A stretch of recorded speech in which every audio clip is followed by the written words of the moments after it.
একদিকে যেরকম tower location ধরে জানার চেষ্টা করছেন তদন্তকারীরা যে মনোজিৎ এবং জায়েব সেদিন বালিগঞ্জে কার সাথে গ্রেফতার হওয়ার আগে কার সাথে দেখা করতে গেছিল, কোনো প্রভাবশালী ব্যক্তির সঙ্গে, এই প্রশ্নের উত্তর খোঁজার পাশাপাশি আরো একটা সুপার এক্সক্লুসিভ আপনাদের জানাই। 25 জন ঠিক কি হয়েছিল কসবা আইন কলেজে, সেদিন ঠিক কি হয়েছিল, নির্যাতিতার যে অভিযোগপত্র সেই অভিযোগপত্রের একাধিক জায়গায় উল্লেখ রয়েছে জিএস প্রসঙ্গ। আর এই জায়গায় মনোজিৎ ঘনিষ্ঠ ওই ছাত্রের সঙ্গে জি 24 ঘন্টা যোগাযোগ করে, কিন্তু ওই ছাত্রী যে অভিযোগপত্রে জিএস বলে উল্লেখ রয়েছে ওই ছাত্রী তিনি জি 24 ঘন্টায় দাবি করছেন যে তিনি কিন্তু জিএস নন, সেদিন বেলা 12টা নাগাদ কলেজে এসেছিলেন। এই দাবি করছেন ওই ছাত্রী যাকে অভিযোগপত্রে জিএস বলে উল্লেখ রয়েছে। আর ঠিক কি কি বলেছেন ওই ছাত্রী আমরা জানবো এই বিষয়ে আরো বিস্তারিতভাবে। তার আগে আমরা শুনবো যে ঠিক কি বলেছেন ওই ছাত্রী যখন জি 24 ঘন্টার সঙ্গে তার সঙ্গে যোগাযোগ করা হয়, তিনি ঠিক কি কি বলছেন।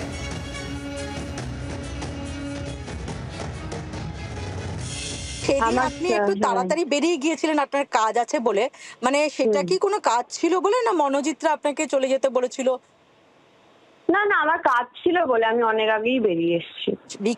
ঘটনার দিনকে বিকেল 4টের সময় মেয়েটির কমপ্লেন লেটারে লেখা আছে আপনি এবং মেয়েটি ফিরে যাচ্ছিলেন, তারপরে আবার আপনারা ইউনিয়ন রুমে ফিরে গেলেন। তখন আবার কেন ফিরে গেলেন আপনারা? না না, এরকম তো কিছু হয়নি। আচ্ছা, আর সেই দিন মানে ঘটনার আগে পর্যন্ত কি কিছু বুঝতে পেরেছিলেন যেটা কোনো প্ল্যান বা মনোজিৎরা এরকম কিছু করতে পারে? কারণ ওদের এগেইনস্টে তো অনেক অ্যালিগেশন আসছে, এগুলো সম্পর্কে আপনারা কিছু জানতেন?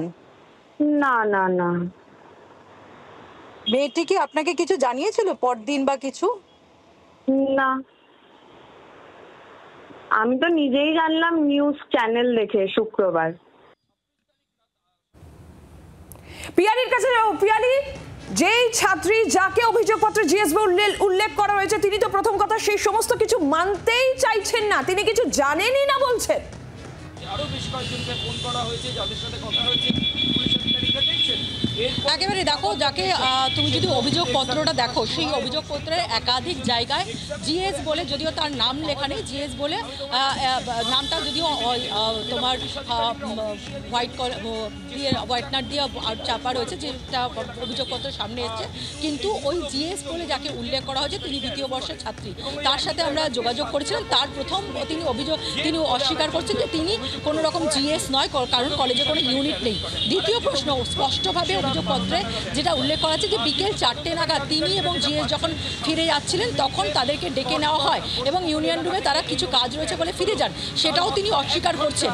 এবং যেটা গুরুত্বপূর্ণ যে অভিযোগপত্রে অভিযোগকারিনী লিখেছেন যে সন্ধ্যে 6:30 নাগাদ, 6:30 কিছু পরে ওই ছাত্রী, দ্বিতীয় বর্ষের ছাত্রী, তিনি যাকে জিএস বলে তিনি উল্লেখ করছেন যে তিনি তার কিছু কাজ আছে বলে বেরিয়ে যান এবং আবার কিছুক্ষণের মধ্যে ফিরে আসবেন বলে উল্লেখ করেন। এক্ষেত্রেও তিনি অস্বীকার করছেন যে তিনি ফিরে আসবেন বলে ফিরে যাননি, তিনি কাজ আছে বলে বেরিয়ে গিয়েছিলেন।